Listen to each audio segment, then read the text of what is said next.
করে জানেন? যতক্ষণ রোজাদার ইফতার না করে।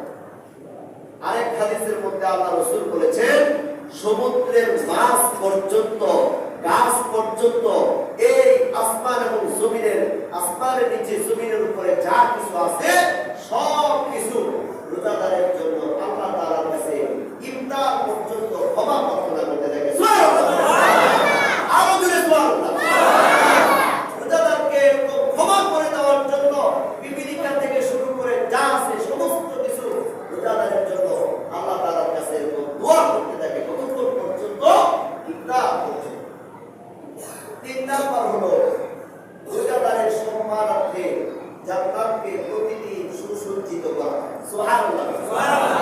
এক এক দিন জান্নাতের এক এক কালার পরিবর্তন করা হয়। সুবহানাল্লাহ বলে রোজাদারের সম্মানার্থে প্রতিদিন হঠাৎ 30 দিনে 30 কালার পরিবর্তন হবে জান্নাতে। আপনি রোজা রাখলে আপনার রোজার বিনিময়ে জান্নাতের কালার পরিবর্তন হয়। সুবহানাল্লাহ। মানুষ আছে না, অনেক টাকা পয়সা, একটা বাড়ি করছে, পছন্দ হয় না, এইরকম পছন্দ হয় না, আবার বল করো, নতুন করে করো, আবার তার পছন্দ মতো আবার বল করে, ঠিক না? একটা খাট কিনে, খাটটা বাবাই কিনে নিয়ে আসছে, ছেলের পছন্দ হয় না, তোমার খাটের মধ্যে আমি ঘুমাবো না, আমাকে দিয়ে যাও, আমি আরেকটা খাট পছন্দ করবো, এরকম হয় না? আরেকটা খাট নিয়ে আসে। এরকম রোজাদারের সম্মানার্থে আল্লাহ তাআলা জান্নাতের প্রতিদিন কালার পরিবর্তন করে জান্নাতকে আল্লাহ তাআলা প্রতিদিন বিভিন্ন রং বেরোবে সুসজ্জিত করতে থাকে। সুবহানাল্লাহ। বরাবর 3 নাম্বার। 4 নাম্বার হলো রমজানে রোজাদারের সম্মানার্থে রোজাদারকে যেন ধোঁকা দিতে না পারে, রোজাদারকে যেন বোকা বানাইতে না পারে, রোজাদারকে যেন ধোঁকা দিয়া আল্লাহ তাআলা হুকুম থেকে যেন বিচ্ছিন্ন করতে না পারে, এজন্য সমস্ত অবাধ্য জিন এবং শয়তানকে আল্লাহ তাআলার ফেরেশতারা বন্দী করে রাখে। সুবহানাল্লাহ, সুবহানাল্লাহ। যাতে তারা রোজাদারকে ধোঁকা দিয়া বোকা বানাইতে না পারে। 5 নাম্বার। বরাবর 5 নাম্বার।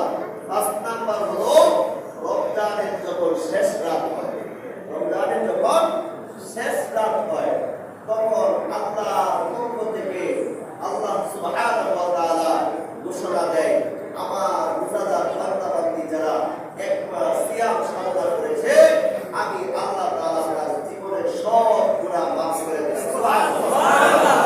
কে ঘোষণা দেয়? কে ঘোষণা দেয়?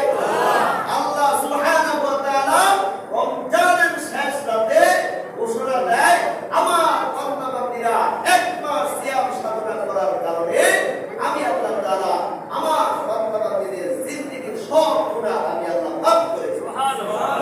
হাদিসের মধ্যে আসছে, আবু হুরায়রা রাদিয়াল্লাহু তাআলা বলেন, قال رسول الله صلى الله عليه وسلم من صام رمضان إيمانا واحتسابا غفر له ما تقدم من ذنبه। আল্লাহর নবী বলেন, যে ব্যক্তি ঈমানের সাথে, সওয়াবের নিয়তে, ইখলাসের সাথে রমজানে রোজা রাখে, ওই ব্যক্তির পেছনের জিন্দেগীর সব গুনাহ আল্লাহ মাফ করে দেয়। সুবহানাল্লাহ। 6 নাম্বার। বরাবর 6 নাম্বার। প্রত্যেক রাতে ফেরেশতারা ডাকতে থাকে, ইয়া বাগিয়াল খাইরি আকবিল ওয়া ইয়া বাগিয়াশ শাররি আকসির। ফেরেশতারা এরকম ডাক দিয়ে বলতে থাকে, হে কল্যাণকামীরা, তোমরা সামনের দিকে অগ্রসর হও। ওদিকে সামনের দিকে